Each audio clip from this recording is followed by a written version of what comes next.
Баршаңызға сәлем. Сіздермен бірге бүгін асқабақ қосылған кекс дайындайтын боламыз.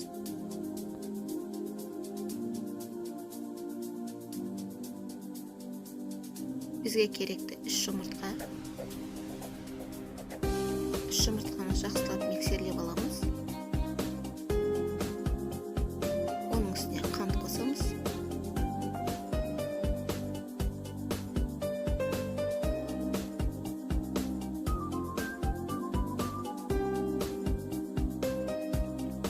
Сүт қосамыз. 50 грамм сармай қосамыз.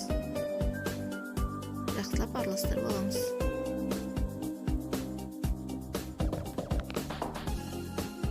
Ары қарай ұнымызды ванилин, қопсытқыш, содасының барлығын елекке салып, електен өткізіп аламыз. Жақсылап араластырып аламыз. Қамырымыз дайын болды.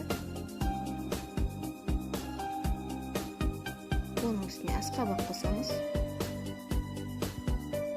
Оны жақсылап араластырып аламыз.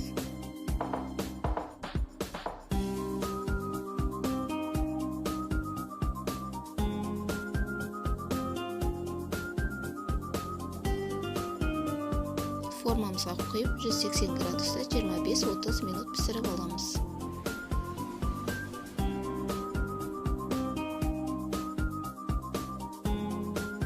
Кекстеріміз дайын болды.